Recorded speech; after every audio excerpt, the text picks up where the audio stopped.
we have this sheet that we started last week. We showed you Sherm of Erev Yom Kippur. Do you have it, Shelley? Do you have it? Eavesdropper. Unmute yourself. I have to know whether you have it or you don't. I don't. Is there apologies? Is there someone on the group who can? No, there's. All right. You look in the chat of the group last week. I sent it. Yeah, thank you. I'm on my Israeli phone. I get those messages to the U.S. line. It's all right. Okay, pity. Okay, so let's do this again. Just start. I'll get it. Well, that's okay. Let's see what happens. Again, so we're reading this thing about the idea. We were trying to understand that which the Rebbe writes and that which is Secha, this idea of celestial eating. What does it mean? We bought the Sifra Shulchan Aruch, which says on the bracha Revcha Basar Mafli Lasod. So we bought the Magen Avram and the Gra in the name of the Sefer Kavanis of the Ari. That means that Mafli Lasod means that the neshama is tied to the body through the ruchnius of Michael, and the body is nourished itself from the gashmis of the Michael. And it was that we want to explain a bit more at length, and that's why I introduced this tag. That was an Orach Chaim in I think I sent that to you too. An Orach Chaim Siman Va of Sif Aleph. Okay, and that was in the Magen Avram Sif Katan Dalid. Uba Kavanis Kasub, Kavanis is the Kisvei Ari, then the Neshama Nenes Meruchias Amachel, the Neshama enjoys the spiritual aspect of the food. Baguf Nene Magash Nisamachon is the body which enjoys and thus is nurtured from the material aspect of the Michael. Therefore, practically, Mafli Lasot means to say not that you tie a soul into a body. I still remember the Rashiva Zechon and Bracha used to always talk about Mafli Lasot means tying Ruchnis Begashmis. That was a misread. The idea is to tie the Ruchnis to the Neshama to the body through a tool which is called Gashmis. Through the food itself, that is the Mikasha, that is the Chiddush. The Chiddush is that through food, you tie soul to body and body to soul. Now, this is what we're going to look into now. So we have this text in front of us, the Seit Yisharm, which is Rav Gershon Leiner, the Baal HaTchelis, as we know him, the Radzina Rebbe, was a brilliant man, died at the age of 52, mastered, I think, 8 languages, including Latin, was very well read, wrote 3 enormous svarim on Tyrus, called Sidrei Tyra, except for that, Mama's tremendous svarim on Tyrus, except for that he wrote on Erevin, he wrote obviously 4 svarim on the Tchelis, all this is in Nigla, except for that he wrote 2 volumes on Zohar Kodesh, and then there's also 4 volumes on Mayadim, and then again there's 2 volumes on La Tyra. This all these, except that he wrote a Pirush on the Tzavav or Blazer Agadol. All this he did before he was 52 because he passed away at the age of 52. First pointing out the man was a very profound thinker, writer, and genius. Simple as that. He wrote the Pirush on the Tzavav or Blazer Agadol when he was in jail for a week because of a certain Masir which came out to be, thank God, was meaningless. He didn't have any swarm, so he wrote a Pirush on the Tzavar Blazer Agadol. I didn't even know there was a Tzavar Blazer Agadol before I saw this book. And here you have it. That's the guy knew Torah Kula backwards and forwards. So here's his book. It says on the pas of Eidab Hashem Moshe Lema Achba Sol Lachesh Hashvi Azay Yom Kippurim Bikre Kodesh Yalachem V'Nisem Esnafshoy Seichem. That we know, that on the 10th day of the 7th month, which is Tishrei, as we know that Chadashim are counted from Nisan, years are from Tishrei, but Chadashim are counted from Nisan, therefore this is called the 7th month. It's the Yom Kippur, the day of cleansing, a day of holy convocation, which means to say that you have to make it special and you should afflict your lives. See the pasuk bitchu by b'chol ace. It's a pasuk until and trust him constantly. Shifchu in the fun of levavchem. Pour your house in front of them. And the Medrash says on this, on the Shama Azois, this soul. Kol shashi oila v'yeredis baguf. Whenever it goes up and down in the body, equal, it is fidgeting, to say the least. It's moving up and down. The soul basically does not want to stay in the body. And we explained at length of what that means, because basically the perception of reality of the soul is kulei chelika lekamimal. He has no other identity except in being an expression of God's will and whim. And then basically he puts into a world of, but the consciousness of God is rare and definitely not in front of our eyes, let alone we don't identify ourselves as chelika lekamimal. It's equivalent of taking, I don't know, Aristotle and tell to teach first grade in some cheder in Meir Shor. You know, why would he want to be here? So he wants out. But when he realizes there's a gilui of covered Shemayim, specifically found in the body, not just Be'al Yoim, but even in Tachtoinim, he suddenly realizes things that he wouldn't know before. It recoils and decides to stay. It's a nice, now there's certain things when no one's asking us to go through misery. But if you read different memoirs, specifically, I'm thinking now of Professor Yafa Elyach's book, Hasidic Tales of the Holocaust. I used to read that on Tisha B'Av. You suddenly see how you encountered a humanity in a place that you really wouldn't dream that it would exist. And you suddenly realize how profound and how deep set this people can, how human people can be, and how special people can be, and how they're tied to their values so in a profound way, to the extent that, you know, even a place you would think it's over, it doesn't exist yet very much. It exists. It reminds me of Viktor Frankl's idea that they took away everything from him, but they couldn't take away his essential self. Okay, and he realized when you take away everything, what's left is your essential self. And then if you see that it's actually pleasant to look at, wow, there's something there. It seems to be that the neshama, you know, there's nothing more than basks in the pleasure of understanding God. And therefore it feels terrible when it's coming down to this world. And yet reality is suddenly he realizes the things he can perceive here in the mud that he could not perceive up there in the ivory tower of God's academy, so to speak. It's worth coming down here. He suddenly realized the depths of humanity, or whatever it be, or whatever can be done here, the Kvod Shemayim found here. He wasn't aware that even exists at the higher levels of that he's talking about. And here we'll explain what he means.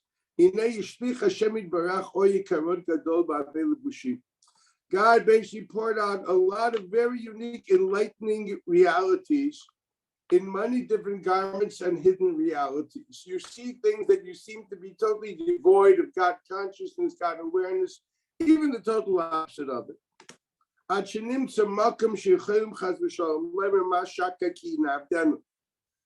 Adrabah, you come to reality which seems to say, God's not around. Where is he? So why should I worship him? This is something I heard multitudes of times from people that experienced the Holocaust.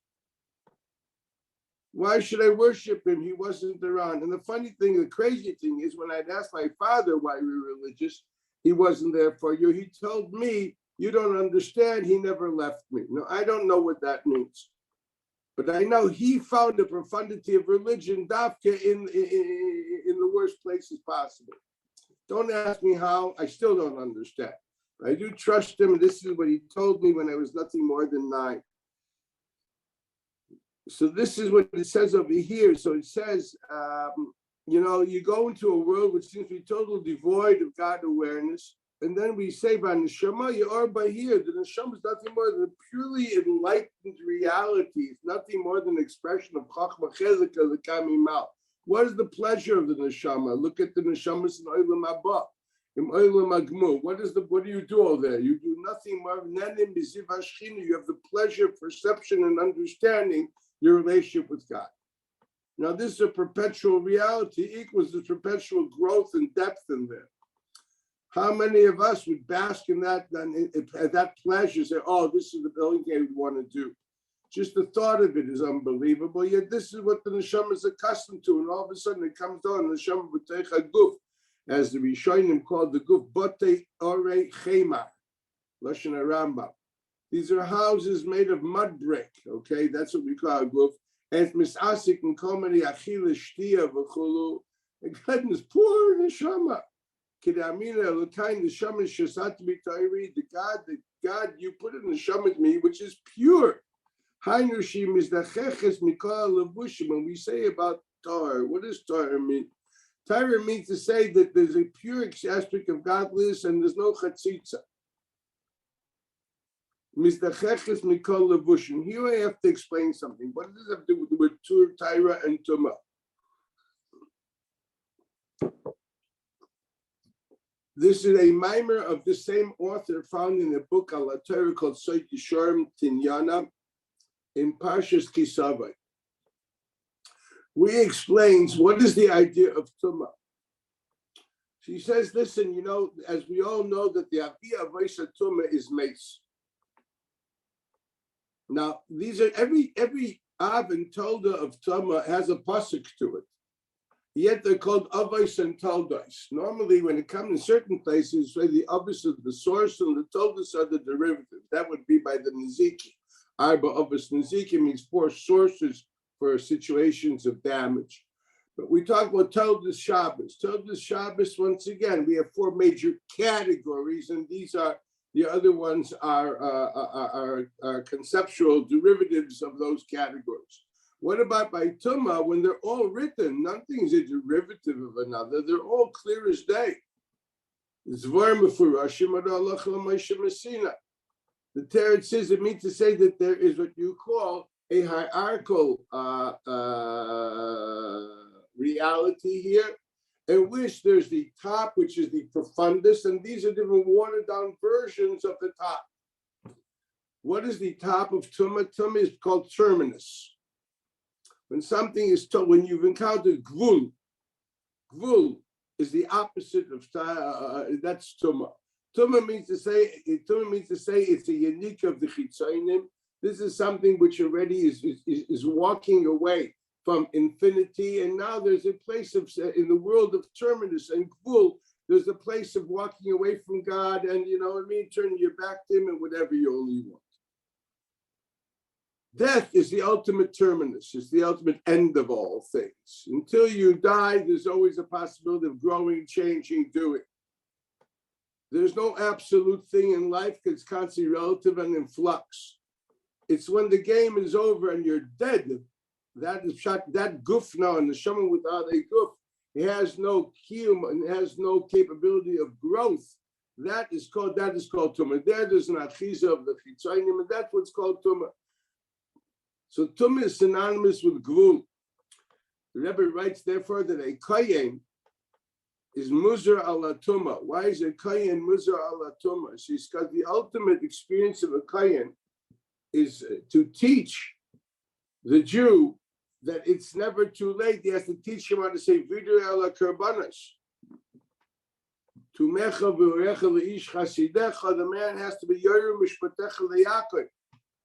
The Kayanim are supposed to be the teachers of Klal Yisrael.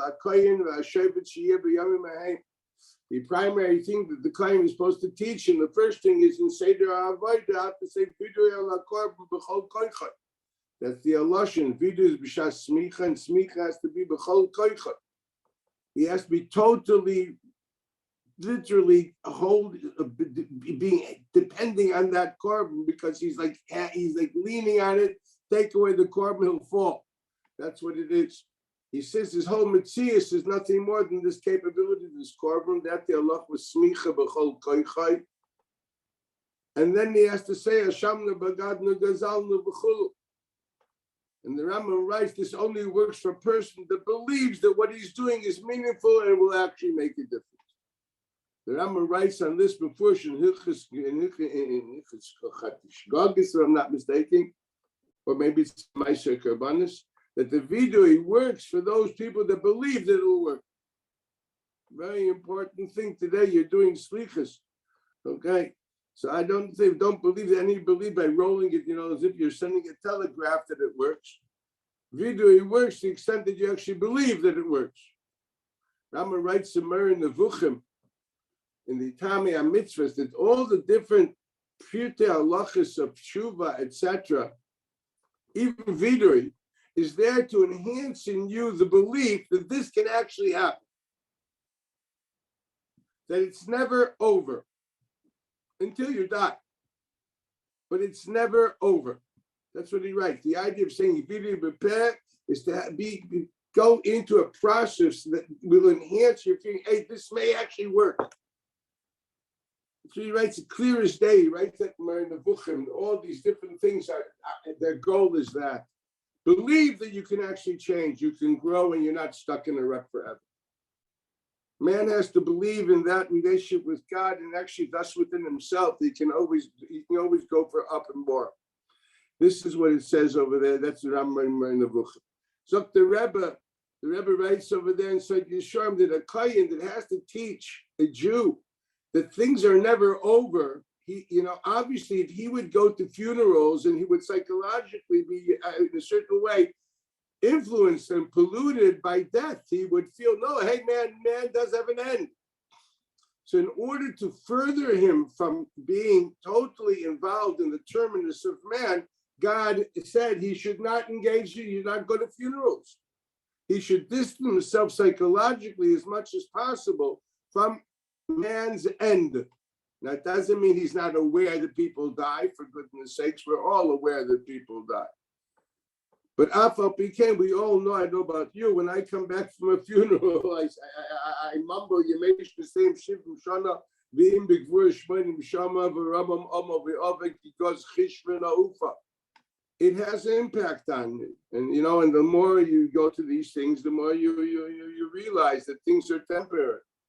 Interesting, for the Kayin to be effective in his convincing a Jew that it's never over, he should distance himself from that psychological experience of being emotionally involved in terminus.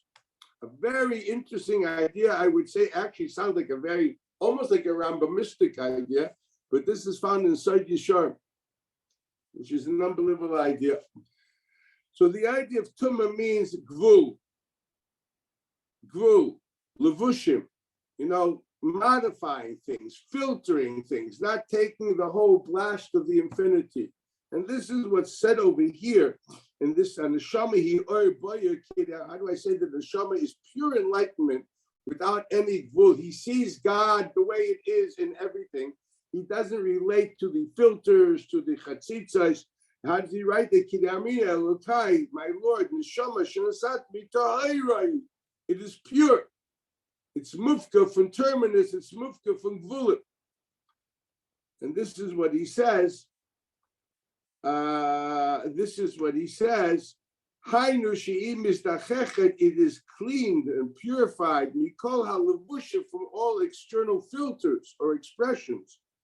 For lechein, and therefore, since the neshama, this is the way it sees things, through a clarity of not what things are, but what they look like, or what we experience, but what they are in ruchnius and the truth. He writes a lot, says Menaguf. He wants to leave because this is not a good place. Here he's stuck, as I said, is Aristotle with the Lilliputs. But when he realized that even in there, Dafka, there is a covered Shemai which could not be found anywhere else. It recognizes even in these Batei Orei Chema, even in the muddy brick building of the Guf, and I'm going to add that type of understanding it did not experience in Shmei Shemayim. Ki be'emes b'teicha Hester nimtza or yakris gadol b'yaiser. Adraba, in the Hester we find an enormous, unique Havana. What is that? Kedisa, this is what we learned, last thing we learned when we learned Kedisa b'medrash. Mashal l'misha nignav mimenu v'shaisek. A person has something stolen from him and he's quiet, doesn't make a noise. Mi gadol. Who is stronger? Who is the bigger thinker? Who is the greater man? Haganev or Hanignav? Have a Aimer Hanignav Gadol Shiraya Shigaim V'Menu V'Shaisek. And I explained that at length, because his understanding of ownership Means they only means they not at the level of the guf. It means mind the shama now as a kli for ribui kavod shemayim. It's a Yaakov Avinu with the pachin ktanim. He understands that physical ownership is nothing more than a echet timtzev. Now he has a certain kli for the neshama to seek kvod shemayim through that kli. So maybe if it was taken away from him, it means to say, okay, I don't have that kli. No, I'm only supposed to be mabit shemayim with the kelim I have. I had that kli. I don't have that kli anymore. He's only attached to it to the extent that now this is something I can do something with. But what happens is Shili Veinabershusi, I can't do anything with it. So he has no attachment to this. He doesn't cry over the fact that he doesn't have more and accumulated. He cries at the most of shock is what he has, he cares about. Not that he's mazals on his ownership, but he cares for only it's a tool for activity. If the tool is not available, the fact that he owns it legally, it's meaningless to him. There's nothing worth crying about. If it will come back to him, that will be the tool that he will use. If he doesn't have the tool at the moment, he can't do it anyway. What does God want from him? To use the tools he has. God doesn't want him to cry about, oh, I want another tool. If that would be the case, I should be crying. Why don't I have the mental tools of a Chaim Brisket? That would be futile and childish. I deal with what I have. I was born in a certain place in history, and this is my capabilities. This is the tool chest I got, and that's what I'm supposed to do. If hypothetically something happens and I can't think anymore, I'm supposed to cry about that. That's what I have now. I'm supposed to work with the cards dealt to me and what I have at the moment. So someone steals it from me, gesundheit. So now it means it's mine legally. It's eine beshusi. So I can't. It's not in my control. So I can't use it for kavod shemayim. So who cares about it? So who's greater, the Ganef or the Nignav? The Ganef thinks that ownership is just for temporal realities, living the today, and that's how he describes ownership. Therefore, control over somebody's assets is what he wants, because totally serving himself in this olam hazeh. And the Nignav is a person which realizes, no, that's not what ownership is about. So who has a broader, a deeper perception of reality? It's very clear that it's the Nignav sheshoiseh. So this is what happens, the same thing over here. In other words, there's ways of seeing things. In Gashmis, encountering a reality of Gashmis, and yet they're living a life of Ruchnis. What does this remind me of? A famous Maral of Prague. The Maral writes, the Pasuk said, the Gemara says in Psachim, if you said Ashrei every day, which is Tilul David, you're definitely going to go into heaven. Now, this is obviously ludicrous. Does that mean to say all you have to do is daven mincha or say Psukkah de Zimri, you go into heaven? If that would be the case, it's a great discount. So, Harei hu ben olam haba. That's the lashon. Harei hu ben olam haba, not muftachle. Harei hu ben olam haba. So the Maral explains something totally different. He says, what does it mean? Why is Tilul David so important? So he brings the Gemara because it has the pasuk of Pesach es yodecha umaspia lechol chai rotza. Okay, that's so nice. Why is that? So the Maral, because what do those words really mean? Now look at bigger. Pesach is third person. He opens. Es yodecha, your hand. Who are you talking about? That which is third person to me, X, is Pesach. Es yodecha. Yodecha is talking to God in second person. Your hand. Okay? He opens your hand. Doesn't say tiftach es yodecha, atak pesach es yodecha. Pesach es yodecha is third person. He opens your hand. Umaspia, who is maspia? Not the hand, but the he, the X. L'chol chai, what's he maspia? L'chol chai, ratzon, the will of that X. You translate carefully, X, the infinite God, which beyond comprehension, opens his hand, which means his midas achesed, of the tool of giving, and through that tool of giving, infinity satiates the finite world with what? With the infinite will of God. And this is the pasuk, Lechem yichya adam ki al kol motzei pi Hashem yichya adam. You live not because of the bread, because of the Ratzon HaKadosh Baruch Hu is that the bread should be made in its mevarnis and mechalka.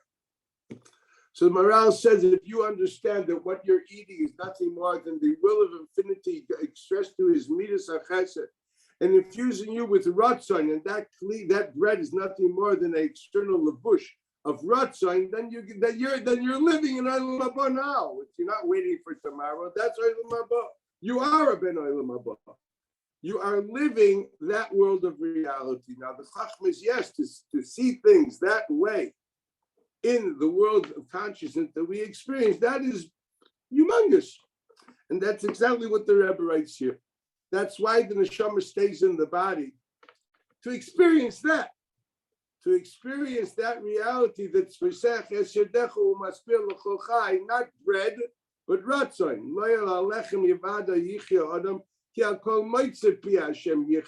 It's the word of God which satiates you.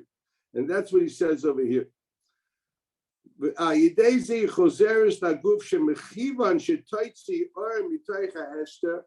When he sees enlightenment from coming out of this type of world, which is totally shallow, it is much more important. As the pasuk says in Taitzi Yakam Mizaida, if you can take out important things from things which seem to be meaningless, kefiti, yes, Chazal means whatever you will want, that is what is going to happen. The biggest kavod shemaim is when we might see yakar mizaila, where we take things which seem to be devoid of God awareness. It's there we see God awareness. There's a very important mimer of Rav Blachman of Breslov in the Kutei Maran Madura Tinyana, mimer Yud Beis, where Rav Blachman writes that whatever a person does in any junction of life, he should ask one question only. That's what he says. Is there kavod shemaim in this? Where is there more kavod shemaim? Where is there less? You have a question of going to medical school or business school, you have to ask yourself, in what place will you experience or maybe exude more kavod shemaim or less? That's the criteria.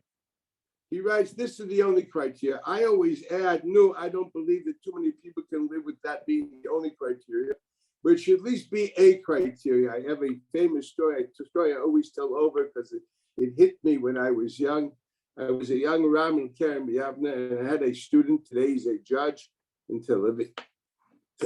He was my chavrus every Thursday night. We used to do Mishmer all Thursday night. So I remember once, during the summer, my wife had gone with some of the children to Paris, whatever it had been, and I, for whatever reason, had to stay in Israel. So it was really good. I had like 2 weeks in my apartment in Chov Chernichovsky. This guy moved in, and we learned Chavrus all day. The house looked like a bachelor's pad without going into it. It didn't. We ate potato chips and Coca-Cola, and we learned. You know what I mean? Yeah, it was really a good thing. Anyway, we learned the way, and here comes the day that my wife is coming back with the children. So one day we were scrubbing and this, and I was ironing shirts and laundry. Don't ask, okay? Did all that stuff. And here I am, I still remember in the living room ironing the shirts and saying, Yuda, should I take a cab or should I take a bus to the, to stay 2-5? There was a straight bus. The only thing is, it's a pain, this and that. He listens to me, thinking about it. The cheshbon says, Atam is Ruyaf. This is my Talmud. Atam is Ruyaf. Because one thing he didn't say, that if you would take a cab, we could learn another hour. I'll never forget it, okay? Bapanim. In other words, I don't know if I make the cheshbon of Rav Nachman only kavod shemaim, but that should at least be a factor in the cheshbon. I say this because it's a very important nakuda. So Rav Nachman writes, if that's what you would do, he says, even when you fall into the pits, and he talks about falling into bad places, fira, etc. Okay, what can I do? You're vulnerable, and you fell into a place where you read Dawkins, who were convinced he's intelligent. I don't know how. And you decided, wow, you have major questions with fear, with the bria or whatever it only be. And he says, you know what you have to do there? You have to look for Kavod Shemayim there. You have to ask God, you put me into this. Where are you in this situation? Where are you in the pits? If you are, where are you here for me now? He says, and believe me, every person will find what he finds. And he says that is the ultimate aliyah of a person which catapults him. When he finally realized that there's Kavod Shemayim to be found in a religious awareness, dafka when you fall, you're about to kill yourself when it's all over. Many people, dafka in the darkness of hate, it's where they suddenly find an awareness of importance of God, religion, man. That's what you call tshuva mi'ava. Tshuva ava means to say the sense of distance and despair catapulted you into a certain awareness that you wouldn't have had if you wouldn't have fallen. As simple as that. The Rebbe writes in Chinuch Katan, in the Balatanya, writes in a small little article between the first Chelik Tanya and the second Chelik Tanya. It's called Chinuch Katan. It's a small page and a half. But the Rebbe writes, when it says Sheva Yipol Tzaddik V'Kam, it doesn't mean that although he falls 7 times, he gets up. No, he says that's how he grows. Sheva Yipol Tzaddik, any person which is pure, started by falling in each aspect of his personality, in each one of his 7 meters. It's only because he fell and got up, he grew and he understands where Kavod Shemayim is. You're all following the same theme over here. So this is what the Rebbe writes here. The Rebbe writes that yes, the gufs, he suddenly realized Kavod Shemayim in this world that he wouldn't have realized in the Neshama B'li Guf. Let me see what this is. So the Rebbe writes here, I'm going back to the piece. He takes light out of the knots of Hester upon him. It is much more important to God. If you take precious things out of things which are mezulzul, which have no meaning, as I mentioned, whatever you want, as I will do. The fact that the Neshama now is in the body, you can experience things which are very far from Kvod Shemayim. And with those experiences, he's going to explain in 2 minutes. I'll tell you what this is. You, for example, had Earth, Adama, and that Adama finally developed into its energies were developed through seed, etc., into vegetation. And that vegetation is now processed, that energy of the earth, which transformed into vegetation, was devoured by an animal. And now the energies of earth, of Daimim and Sameach, are energizing the Chai. All this is devoid of thought and God awareness, because vegetation doesn't think and earth doesn't feel, and animals don't think of transcendent realities. So at the moment, this energy is doing nothing more than energizing and nurturing something which is mufka from l'chayra, from Kavod Shemayim on its own. And then you take this food and what you do with it, and you basically internalize it into yourself. What are you doing? It is now the energies of the daimim, which are mislabish into the tzomeach, which are mislabish into the chai. Those energies now energize you, and you are capable of taking those energies and thinking Kavod Shemayim and Anochi Havaya Lokecha, etc., etc., etc. So what you've done is you've taken the total cycle of nutrition, of energies, because none of these energies get lost. You're more than aware of this. I don't have to explain ABC over here. They're nothing more than recycled in different form. You've taken all the history of the past of that energy, of where it started from, which was nothing more than the earth, which developed into vegetation, sounds like Chadgadi, which went into the animal, and also you're taking those energies and they now nurture you, and you now think of it, Shemayim. What you've taken, you suddenly realize that there's Kavod Shemayim in earth if man uses it. That is something that normally in the higher echelons of thought, we don't think of such low realities. Even we today, when we sit to eat, do we think that that's what we're doing? Do you think that you are now processing the energy? Do you even think of the energies of the Adama and the Tzomeach and the Chai? Well, you just want to know whether it's rare or medium rare. That's the nafkamina. When it said the shulchan is a mizbeach, what does it mean? It means exactly that. A shulchan is a mizbeach, because what you're doing is you're being malet. You're taking these energies and you're now translating them into a man understanding, which means, according to Rambam, getting close to God. The more man understands, that's the kind of idea of dveikus, ayin beramban. So this is what he says over here. So he writes, and there's always new things. But when the neshama was up there between the whole heavenly host, we know it's called an oimed, not a holech. This is a Gemara Chagiga. It means they don't move, they don't grow. They take in enormous information because they have kalim. But they don't take the information which is beyond there. Here he sees things he couldn't have seen there. The fishim oindim tamid b'mayla achas enlem is alus. V'aneshama av sheb'mekayra b'malak daila. There's no question the shama is the big mayla. But raya b'ar he sees things clearly. Achen keshe'ena b'guf, when she's not in the body, enla is alus. She doesn't grow.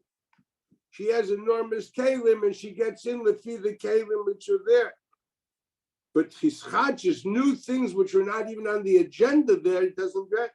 She b'pchinas oimet. Ab shehi b'guf, mikabel this tamid ha'yisafa v'chadashas. V'yidei ze yesh kiyum an neshama b'guf. Shiritzayna tamid lishev chadashas. So when we say ruchnius hamaychel, what do we mean? We mean the encountering of kavod shamayim of what? Of Pesach Yesodecho Maspir L'chol Chai Rotzon. And there's no question that that idea of living in a Bati Arichema and developing more and more that idea of Maspir L'chol Chai Rotzon, there's no question a person striving to live with that. It's an endless feat. And there are dargis upon dargis of understanding there, and not just understanding, but translating that into a vivid reality, into an emotional intelligence. This is beyond, this is enormous growth here. Okay, you're taking something which is far, far from what you think, and this is what you see. That's called the ruchnius hamaychel, that the food, that the neshama, because of that, wants to stay in the body. And this is the Maimer of the Medrash Hashem Yisbarach Maril and Neshama. God shows the Neshama Shemalei Chol Haaretz Tvoida, that everything in this world has covered Shemai. V'chayzeres Hacharei, it recoils, it doesn't want to jump out of the body anymore. V'zeu inyan hamazon v'achila shekiyum nefesh ha'adam. This that we learned that the neshama is nizma ruchnis hamaychel, which is in the Kavanas with the Avram Brunch. This is what it means. Kiyum nefesh adam, not just the kiyum of the guf. That is pashit. That's from the normal nutrition. But the neshama is there because they experience Ratzon Hashem, not just the normal nutrition. But meshenichle teicha guf nis'ala li'skala b'tzuras ha'adam. When you take the daimim tzameach and chai, it becomes incorporated in the whole tzura of your adam. Lamed ba'avoida, then you stand in avoida as a servant. Noichach Hashem Yisbarach, you stand in front of God, panim bepanim, which means to say with das, ki yadua, the nevuah of Moshe is called panim bepanim. It means you are in a conversation, a dialogue with God vis-a-vis these energies. What are you doing? This enhanced and enabled a dialectic relationship with God. Because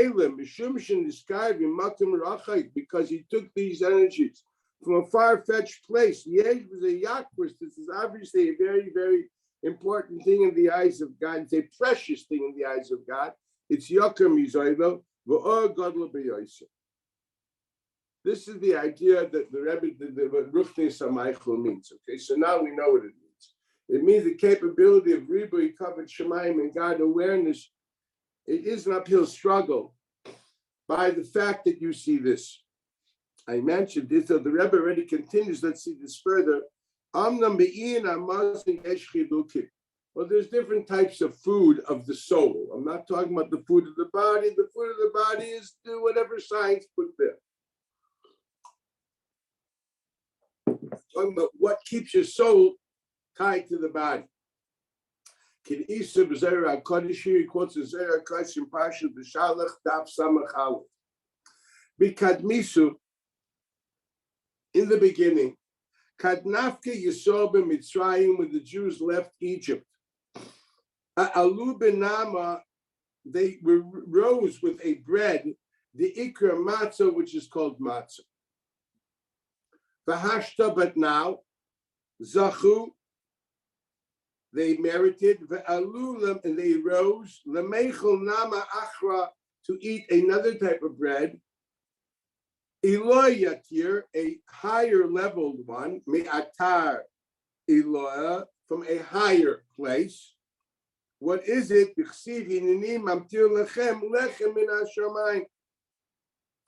So the Zoya Min HaShamayim is Min HaShamayim Mamish, doesn't mean from the sky. It means from that which is called Shamayim, which, as we all know, the Ramban in the Pasuk of Bereshis Bar Elokim, Et HaShamayim V'Esa Haaretz, it means the primary element from which, the primordial element from which God formed all Olam HaRuchni. Read Ramban in the first Pasuk in Bereshis. Min HaShamayim is Man comes from Shamayim Mamish. That's number two. So we start with matzah. When we leave Egypt, we then go to man. Then it says chavraya. This is a zoya. It's also found in Kedoshim. Chavrayu di shtadlu ba'iraisa. People who work and try are oisik b'limud ha'Torah. They try. It doesn't say they know. It doesn't say they succeed. It says ishtadlu ba'iraisa. Why do I say that? Because the Zohar writes when it says Yoshev HaRabbos. What does Yoshev HaRabbos mean? This is a Gemara Chagiga says there's a rakia which is called a Rabbos. What does it mean? So the Zohar Kodesh writes that people who try to learn, and it doesn't work. Kashelem. They try their best, but no, tamid matzlichim. You know, it's not easy. Okay? And they walk around, but they keep on trying. God takes all those ishtadlus and metaphorically plants an orchard of aravos, so to speak. It doesn't have tam, it doesn't have reach, but that's where he resides. It's called the ishtadlus, which doesn't have perus. So that's when it said ishtadlu beiraisa. It doesn't mean to say dafka perus. It means ishtadlu beiraisa. Adrabah. The Shechina is Shiur. Why did the Shechina come? Expresses up in our lives because of people trying, although they're not succeeding. That's called Yoshev HaRabbos. If you want, I'll teach that to you Sukkot time. But this is a very important. That's the idea of Yom HaRava. Yom HaRava is the Yom of people who are trying and don't work. So it says, Chavraya di Ishtadla Ba'iraisa, the Chevra. It means to say the Chaverim. What we call those people who are trying to develop religious, the ishtadlu ba'iraisa, that they try in Torah. Mi'asa achra aylo yata itanu. They have mezainas. They are nurtured from a higher level than man. Ma'hi kimashichsiv hachachma tachayeh ba'aleh. It is more than obvious that we're not talking about the nurturing of the body. For goodness sakes, if you just live with chachma, you'll die. It's more than obvious if you look at this piece of Zohar Kodesh. We're talking about the mazon of the neshama to the guf, not of the guf to tie it up to the neshama, but the neshama to tie it to the guf. So there's a one mazon which is called matzah, the next one is called man, and the highest one is called ishtadlu beiraisa, that is higher than oichlei haman. Ubiek fayed adoni avi meiri. This is the Beis Yaakov of Ishbitzer, the son of the Mea Shiloach. That was his father. Harav Agoyin HaKodesh, Zeichet Tzayik Livracha L'chai Olam Haba, Es Atlat Achila Sa'ela. He explained the Beis Yaakov, the son of his father, the son of the Mea Shiloach, which is the mice of the Torah Shabbat. of Chassidus Ishbitz, anybody knows, they're trying to learn the Me'ah Shiloach without mastering at least the 3 books of Beis Yaakov. It's like trying to understand Mishnayos without opening a Gemara. It's less than funny. It's Moitzi Divrei Torah and Divrei Havai. So he writes over there, Ki neshama tzricha tamid lishov chadashot. The neshama, for it to be contained and stay in the body, constantly is looking for new, as we mentioned before. Staying in one place that it did up in Shmei Shammai. Here's the idea of new experiences, new challenges, and yet wherever he goes is covered Shammai, and that's what keeps it there. And the neshama tzricha tamid lishev chadash is kadesh v'skayim b'derech haguf. Ki b'leize lo yitzuyish yis'arev chayim imageshem. Why would things which are chayim amitim of ruchnius be tied down to gashmius? Why would Aristotle be teaching the Lilliputs? It don't make sense. The answer is it's because there's constant chadashes. Ach iyin ha'kabbalah shekabelas min lechem ha'aretz. But what does it receive, the neshama, from the bread of earth? Kiyuma u'shiraya tamid chadashos. He constantly sees new ideas of kavod shamayim sheyesh or Hashem yitbarach, that there's the enlightenment of God, awareness, gam b'levush habriya, also in that levush which is called the briya of daimim tzemeach and chai. U'kshiachnisu teich haguf is aleh. This gets elevated because you are using that same energy. It becomes incorporated b'tzuras adam in the basic gestalt of man. La'amoid ba'avoid neged Hashem yisbarach panim b'panim. V'zeh kiyum neshama. He's simply saying that every he said before he had learned from his father. Zeh kiyum neshama b'oisa sheb'teich haguf tuchal lo'tzi yakar mizolav. This is anything other than a repeat of what he said before. Ulefi shekol olam hazeh. Who ilana disfeika? What does that mean? This, if anybody learned Nefesh HaChaim would know this concept. That basically, prior to the cardinal sin of Eitz Hadas, everything was very clear. We knew exactly what is right, and we knew exactly what is wrong. And we look at the wrong as an external reality. You look, for example, the Nachash, which embodies an alternative way of seeing things, was not part of man, but was seen as an external option. The metaphor of the Nachash is something outside of man. You know, today we don't need the Yitzhar to come to you. He is you. The Yitzhar came to you. It didn't have to travel very far. Okay? But when you look at the metaphor in the Chumash, no, it's something outside which is in dialogue with you. It reminds you of screw tape letters. Okay? That something is whispering in your ear. That's qaidam achet. There's something whispering. Now there's you whispering to yourself. Okay? So one has to understand, he says that basically before the Chet Eitz Hadas, Ra was separate from Toy. Or rather, Emes was separate from Sheker.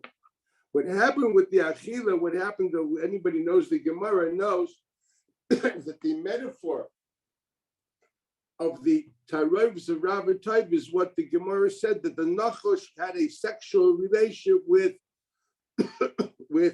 Chava, and Adam had a sexual relationship for 120 years with Lilith, which was the she-devil, so to speak.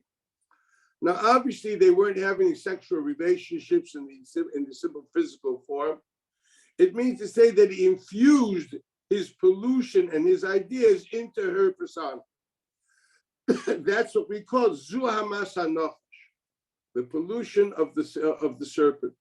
The Gemara says that at Matan, some machlokes actually in Gemara. I think that's Reb Yochanan is that at Matan Torah, Paska Zuhuma Sam. That Zuhuma left us by Klal Yisrael. Now, obviously, that is to a limited extent.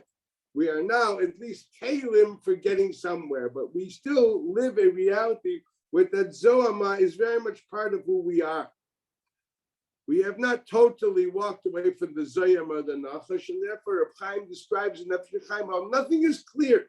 Whatever we do is not well thought out. Whatever we do has a million reasons for it, and none of them are all logical or intelligent or pure. when it says there's no ain't tzaddik ba'or sheyasa tov v'lo yechte, Reb Chaim says it doesn't mean he does good, but he will sin. It means there's no person who does a good thing which is not lacking. Chet comes from the word chisoron, v'chita es habayis, and he will empty out the house, emptiness, void. Ein tzaddik ba'or sheyasa tov v'lo yechte. There's no one in this world which does something which is perfect and pure. Everybody lives a deficient reality because of the Zayim of the Nachash. So stop looking for perfection, for goodness sakes. It simply doesn't exist. And that's called Ilana Desfeika. When we ate the Eitz Hadas, we internalized a mixture of reality. Things aren't clear anymore. There are different things. We actually have, as a pun, multiple shades of gray. It is not black and white. If it would be black and white, our bchira would be much easier to deal with. It's multiple shades of gray, even the mitzvahs that we do. So she says, first, let's read the next line.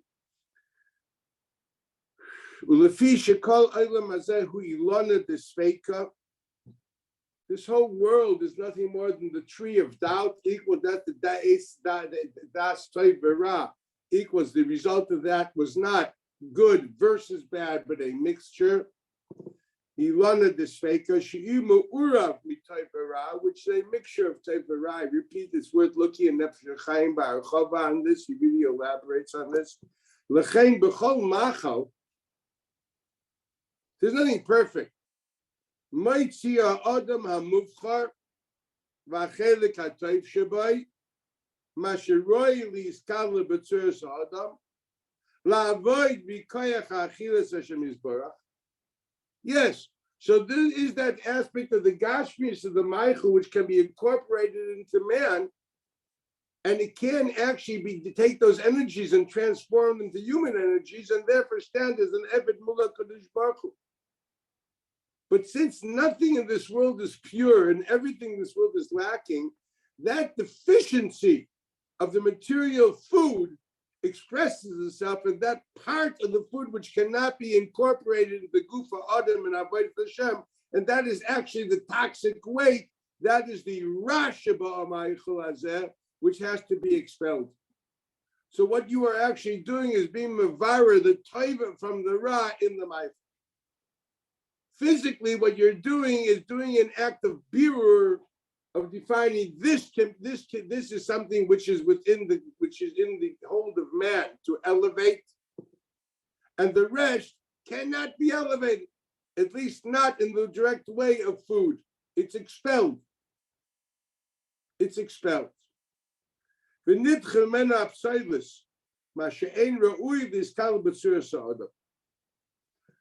This is a very important nakuda. The Gemara says in Brachas Daf Tesvav, Amar Reb Yochanan, Haroitze Mekabel Olav Oil Malchu Shemaim Shleima. If you really want Mekabel Oil Malchu Shemaim Shleima, what are you supposed to do? So the Gemara says, Yefane, go to the toilet, remove the toxic weight from your body. That's one. V'yitol yadav, and then wash your hands. Only afterwards, Yaniach Tefillin. V'yikra Kriya Shema, v'yispala. How do we know the pasuk? How do we know this? Of the Gemara, the pasuk says, "Erchaitz b'nikoyin and kapai." I will wash my hands after the toilet. Asayvas v'zbachecha, then I can go around your mizbeach. It seems to be saying the Ikar Nakuda is the Yefane v'yirchetz yadav, is a hechsher mitzvah. Without that, you can't come to the mizbeach. And coming to the Mizbech is called Malchus Shamayim. You can't do that unless you expel your toxic weight. Zok the Mea Shileich, what it means is as follows.